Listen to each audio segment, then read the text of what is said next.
Hello, my name is Madison O'Hara, And I'm Lauren Kiss. and today we are excited to present to our manager of manufacturing engineering and his team about the possibility of investing in a new manufacturing process. We are proposing a transition from conventional die casting to high pressure vacuum assisted die casting. In addition to comparing the two processes, this presentation will also include a manufacturing readiness level assessment of this newer process in order for the company to make the most educated decision regarding whether or not to invest in this proposed method.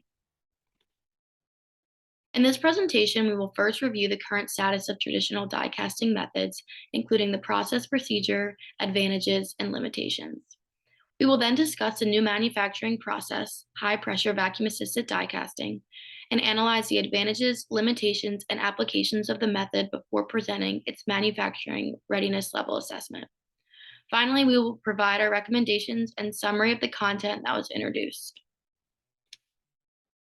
First, let's discuss the more conventional die casting process. There are four basic steps involved: die preparation, filling, ejection, and shakeout. In order to prepare the die, the mold is coated in a lubricant that has two roles: regulating the temperature of the die and assisting in the removal of the casting. The dies are then closed, and molten metal is injected into the mold at high pressures. The pressure is maintained until the casting solidifies, and then the dies are opened and the casting is ejected. Finally, the shakeout is performed in order to separate the scrap material from the desired casting geometry by a variety of methods, including trimming, grinding, and sawing. The conventional die casting method is desirable for a variety of reasons. Die casting is an efficient, economical process which offers a broader range of shapes and components than almost any other manufacturing technique. Parts have a long service life and can be designed for visual appeal in addition to functionality. Die casting is a high volume production process that is still able to produce complex shapes within closer tolerances than many other mass production methods. Additionally, excellent dimensional accuracy and surface finish can be achieved through this process. As a result, little to no additional machining is required for the finished product. While there are many benefits to using the traditional die casting production process, there are also disadvantages that should be noted. Although there is a low finishing cost associated with the method, there are high die and tooling costs. Additionally, the part size is limited to small castings since conventional die casting is not a suitable method for producing large components. Moreover, the process is generally limited to non-ferrous metals such as aluminum, copper, and brass. Die casting is not applicable for metals and alloys with high melting points like steel. For die casting, the lead time is very long, meaning the period in between the placement of an order and the delivery of the casting itself is slow. A longer lead time means that more inventory will have to be stored and that there is also an increased risk of shortage for the production company. Finally, one of the main disadvantages of this process is that the die castings generally contain large quantities of porosities, which remain in the castings as defects after solidification. These porosities form due to the entrapment of gas or air in molten metal as the mold is filled. Due to the commonality of this defect, in addition to the other limitations, we are proposing a high pressure vacuum assisted die casting procedure instead of conventional die casting.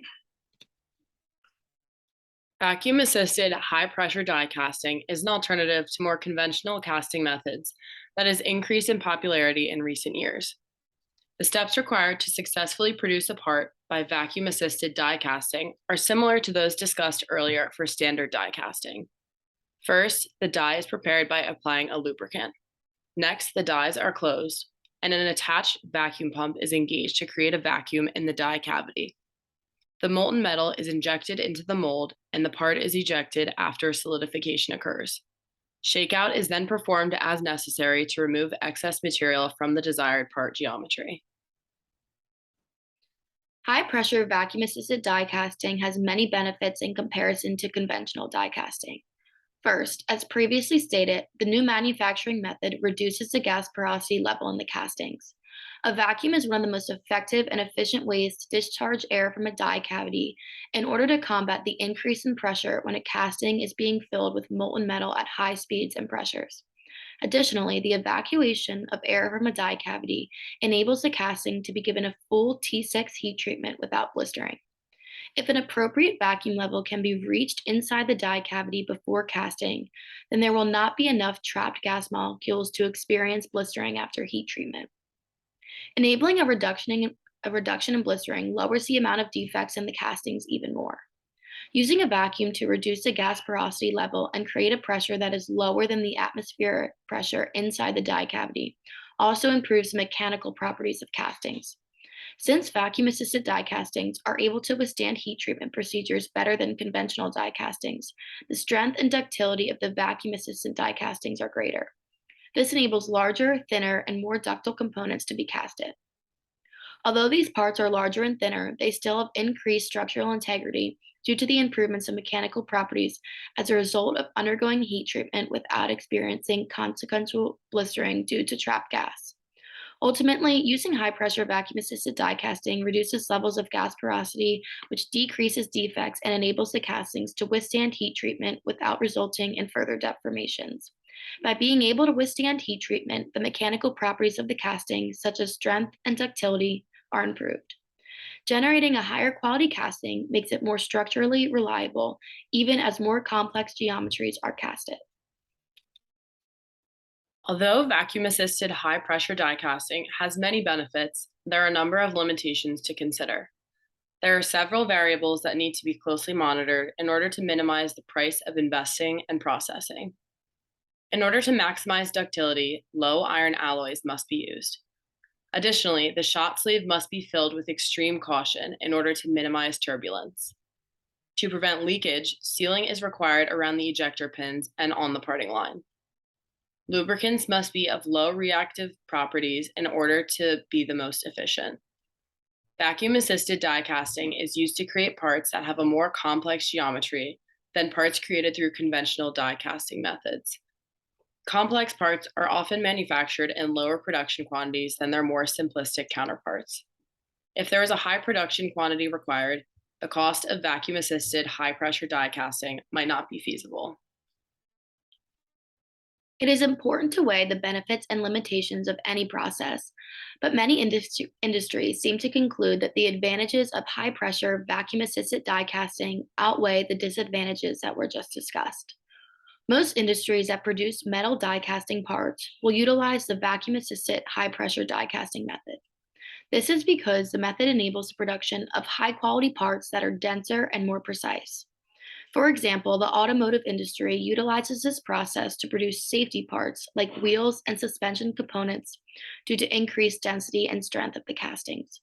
Additionally, this method is highly implemented in aerospace industries to produce wings, windshields, and engine components. The medical industry also uses this process to create surgical tools and gearboxes. In order to make reliable recommendations and assign a manufacturing readiness level to the method, we need to consider the previously mentioned benefits and drawbacks. Overall, vacuum assisted high pressure die casting is excellent for reducing porosity in parts. It allows for thinner and more intricate mold geometries and improves the strength of the part. Additionally, the process reduces surface defects, which in turn reduces post production operations. Data on the disadvantages of vacuum assisted die casting is limited, but has suggested low production volume capabilities. Additionally, considerable caution needs to be taken throughout the entire process to avoid turbulence and leakage. Vacuum assisted die casting has been established as an improvement upon conventional casting methods, and low rate production has been implemented. However, because more testing is required to fully gauge the reliability and feasibility of vacuum assisted high pressure die casting before it is moved to full scale production, the manufacturing readiness level we have assigned to the selected method is 9.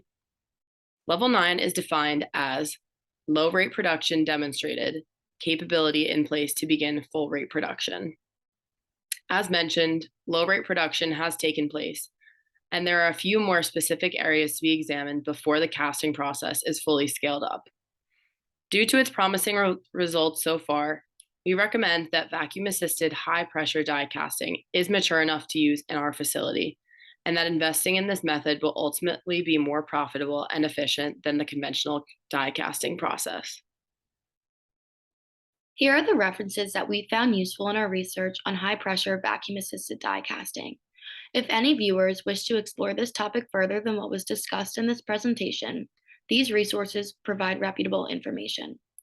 We know that it can be tricky to find internet resources and technical literature that do not contain considerable bias, which we definitely took into account throughout our research. Certain sources neglect to consider limitations of new manufacturing processes and instead focus only on advantages. However, we made sure that the sources listed here contained unbiased information that include the capability and cost limitations of advanced processes in a production setting, not just in a university lab. Thank you for your time, and we hope that this new process will be considered.